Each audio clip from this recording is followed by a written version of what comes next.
There is a specific kind of relief that only certain people truly understand.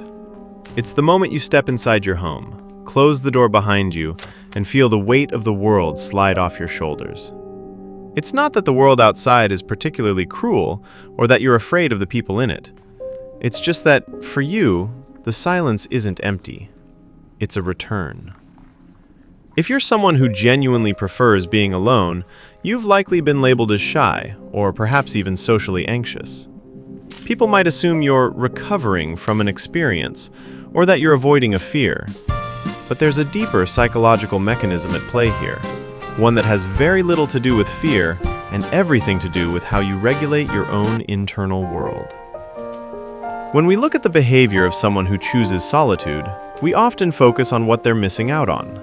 The parties, the networking, the constant chatter. But to understand the psychology of the solo preference, we have to look at what they are gaining. For many, solitude is a sophisticated form of emotional self-regulation. It is the practice of bringing one's nervous system back to its baseline. Most people experience social interaction like a background hum. It's there, it's manageable, and it's relatively low impact. But for those who lean toward solitude, every interaction is high bandwidth. You aren't just hearing words, you're reading micro-expressions, sensing shifts in the room's energy, and processing the subtext of every sentence. It's a rich, vivid way to live, but it's also incredibly taxing. The preference for being alone often signals an internal thermostat that is highly sensitive. In a crowded room, your input dial is turned all the way up. You are absorbing data at a rate that most people don't even realize is possible. By the time you choose to leave, you aren't running away from the people, you are simply managing the sheer volume of information your brain has taken in. Solitude, then, becomes the only environment where you can finally stop processing the world and start processing yourself. This leads into a deeper pattern that often goes unnoticed. People who prefer solitude usually possess a highly developed internalized identity. While many people define themselves through their roles in a group, as a friend, a colleague, or a sibling, the solo person often finds their core identity in the moments when no one is watching. In the quiet, there is a distinct lack of performance. When you are alone, you don't have to monitor your posture, your tone of voice, or the way your face reacts to a story. This unmonitoring is where the true psychological healing happens. It's a rare state of being where the ego can finally rest. You aren't a character in someone else's narrative. You are simply the observer of your own thoughts. If you observe the micro-behaviors of someone who values solitude, you'll notice they often have a very high threshold for boredom, but a very low threshold for noise. They can spend hours in a quiet room, perfectly content with a single task or a deep train of thought.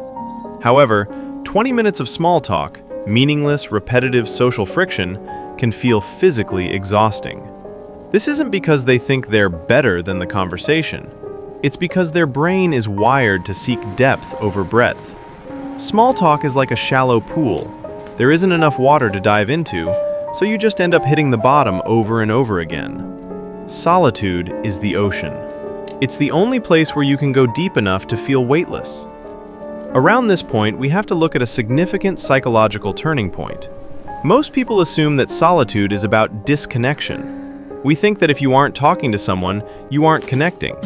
But for the person who seeks the quiet, solitude is actually the highest form of connection. It is the moment you reestablish a link with your own intuition. Think of it this way. When you are constantly surrounded by the opinions, moods, and presence of others, your own inner voice becomes a whisper. It's hard to hear what you actually think or how you actually feel when you are busy calibrating yourself to the people around you. Choosing to be alone is an act of reclaiming that voice. It's not a rejection of others, it's a non-negotiable requirement for knowing yourself. This shift in perspective changes everything. It moves the preference for solitude from a social deficit to a psychological necessity. It's the difference between being lonely and being contained. A person who is lonely is looking for something they don't have. A person who is solo is protecting something they already possess. As this pattern deepens over a lifetime, it creates a very specific type of identity. these individuals often become the anchors in their own lives. Because they spend so much time in their own company, they are less likely to be swayed by fleeting trends or the shifting pressures of a group. Their sense of self is built on a foundation of quiet reflection rather than external validation. They also tend to develop a unique form of empathy. Because they are so attuned to their own internal shifts, they are often remarkably perceptive about the hidden emotions of others. They might not be the loudest person in the room, but they are often the one who notices when someone else is masking their pain or feeling out of place. Their solitude has taught them how to listen to what isn't being said. In the end, the psychology of the person who prefers to be alone isn't a story of isolation. It's a story of internal management. It's a recognition that the mind is a delicate instrument that needs regular tuning. If you find yourself frequently choosing the quiet corner over the center of the room, or the long solo walk over the group outing, understand that this isn't a flaw in your social programming. It is a sign of a rich, complex internal world that requires space to breathe.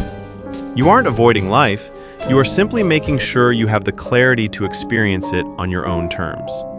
Solitude isn't a wall you build to keep people out. It's the environment where you find yourself again, so that when you finally do step back out into the world, you're bringing a whole person with you, not just a tired reflection of everyone else. Take a moment to appreciate that silence.